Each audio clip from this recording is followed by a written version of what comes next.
The 1920s, also marked as the Roaring Twenties, was a decade that flourished with transformation in American life.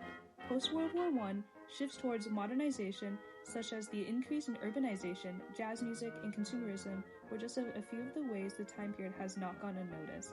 Still, conflict was present throughout, as the traditional and modern views often contradicted one another in many topics. Particularly, both conflict and change were prominent in the roles of women, with their right to vote and place in society. So, as women gained political influence and social freedoms, in reality, not everyone experienced this carefree, independent stereotype that is commonly identified with women in that 10-year span. To an ample extent, shifts for women's voting rights and gender roles were prevalent throughout the 1920s. However, within these ideas, traditionalist values overpowered modernization as women continued and reverted back to their established roles in society despite societal changes. Therefore, the progression of women was short-lived, with an underlying pattern of racial disparity being the primary factor. A way this moral tension appeared was through the political standing of women and their ability to express it. The 19th Amendment of the Constitution, ratified on August 19, 1920, guaranteed everyone the right to vote, as it deemed that no one should be abridged from voting on account of sex. Although this made the right constitutionally assured, in reality, there were still several barriers preventing equality, particularly from women themselves. Regarding African Americans, multiple preventative measures were taken, such as literacy tests, poll taxes, and voter requirements. Not only was there racial discrimination, but traditional women, more so referred to as anti-suffragists, argued against themselves as well. Those individuals claimed that they did not have the expertise or mental capacity to offer a useful opinion about political issues, accepting and normalizing the patriarchal ideology. Although some women did exercise their vote, it was common for them to base their choice on their husband or father's decision. By showing this lack of individualism, they still underestimated themselves in the political world, showing how traditional values created such a limitation on women truly exercising their vote. Along with this, female state representatives were rare, as voters, including traditional women, disagreed with their feminist and gender equality values, which made them controversial and often unpopular candidates. So, as progressive values began to show their way in the political spectrum, traditional conservatives remained dominant and were more accepted. Thus, African Americans remained politically disadvantaged, and even women restricted themselves due to male influence and control that was already prevalent, making the 19th Amendment widely ineffective. When examining modern-day society, the disparity has fallen away and women are more able to be free, just as man was able to be. It has been more acceptable for women to vote without the restriction on race or male dependence. The choice to believe in one way or another, going on with life without solely being a housewife and care for their children. It is more politically acceptable now as it would not have been before.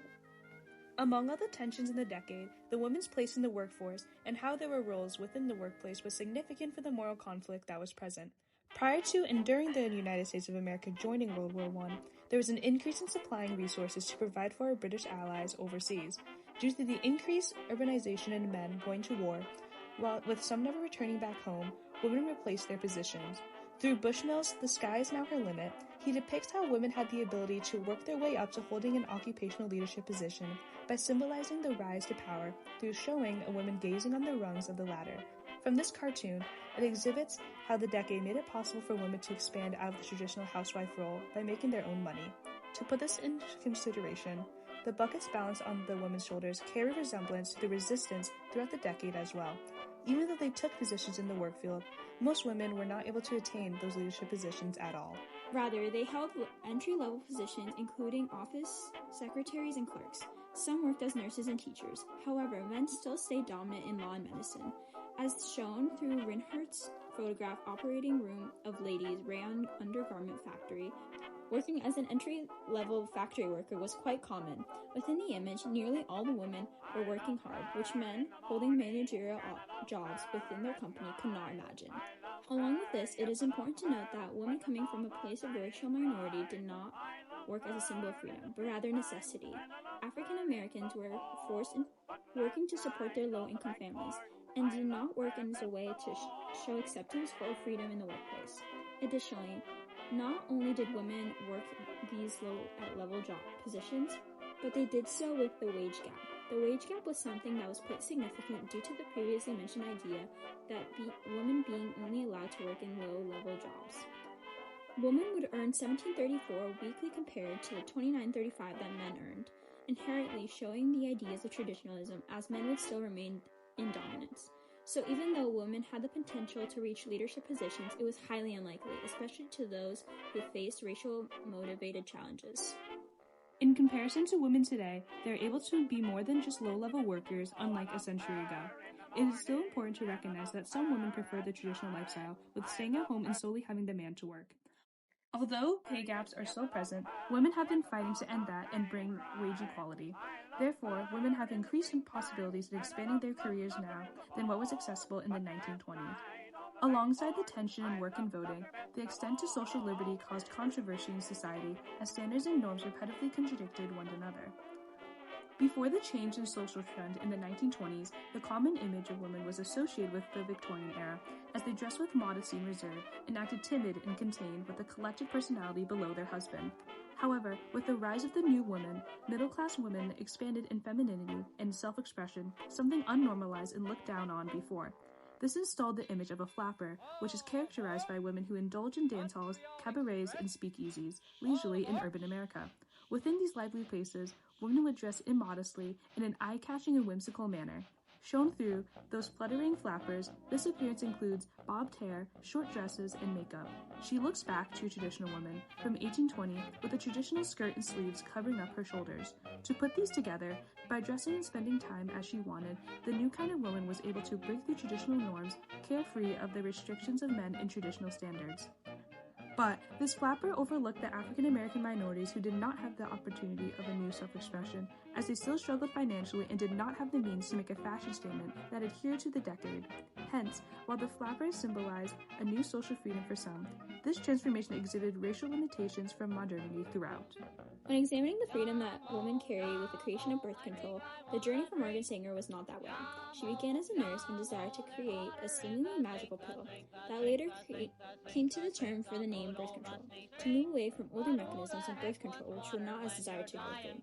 With this idea, she worked to open a clinic alongside her sister, but due to the Comstock Law, which found it indecent to not only have a business as such, but also for talking about contraception and birth control mechanisms on paper, she fled to escape her consequences. When returning around 1923, she was able to legally open her own clinic that supplies not only her pill, but also aids women with pregnancy complications. Sanger set the front for this pill being passed, as her determination to be on the market for women and labeling it as a therapeutic showed the start of the normalization of birth control. When examining the Birth Control Review magazine by Margaret Sanger, it displays the lingering and old traditional values of women having to hang on to children, having children who they don't really want to have, whether that be because of their situation or already having a lot of children. They feel as if a child is a burden, not because they do not care for the child, but more so of the overwhelming expectation that women will face to expect to achieve within society. The woman seems to be looking forward to her future, afraid and scared because she does not know what to do. Margaret used her understanding of women's troubles in order to promote the pill and freedom that it can provide for women. Still, African American women did not have access or the freedom to take on the advantage of birth control. A census was taken of women at the average age of 29 of women in the 1920s and how much exposure that they had to the birth control pill and amount of years at the time. From 0.246 years since the start of the 1920s, the data table examined that women of African American descent had the least amount of exposure, with a low rate of 0.01 years. This census allowed a visual representation of the amount of racial disparity that people fell under within the time, and how the idea of white supremacy was still dominant. When examining the current 20s and the 1920s, there are still echoes of conflict between women's rights on their body and what they should and should not be allowed to do. An idea that represents this is the overturning of Roe v. Wade through Dobbs v. Jackson.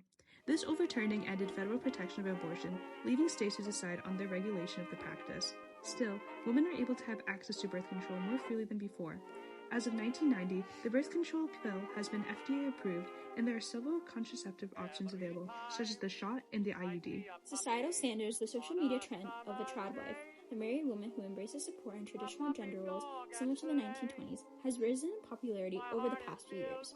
Just like before, women would craft meals for their families, representing a caring maternal figure that is always home taking care of their kids. This is shown through the popular content creator Narva Smith, who promotes this traditionalism through her social media platforms by sharing her homemade meals and products she handcrafts for her family. as a young and married mother with modest clothing like traditional women wore in the 1920s. Ultimately, women have developed and improved mechanisms that can be used for contraception alongside the acceptance of women carrying different roles throughout society. This shows another step forward for women, even with the restrictions that were heavily implicated onto them throughout the history of America's society. To conclude, the 1920s represented an important yet temporary change towards female self-expression, voting participation, and roles in the workforce. Although the rise of the flapper, normalization of work, reproductive health, and the ratification of the 19th Amendment became associated with the time period, this was a misconception of the hardships that the majority of women faced in this time due to this discriminatory racial barrier. Rather, these minority women had a different motive in these matters of working to make ends meet. Not only this, but traditional women also constrained the progressiveness associated with modernity. Even so, the conflict of women's roles and responsibilities are still of controversy today, presenting both progressiveness and traditional moral contrast in the modern time a century later.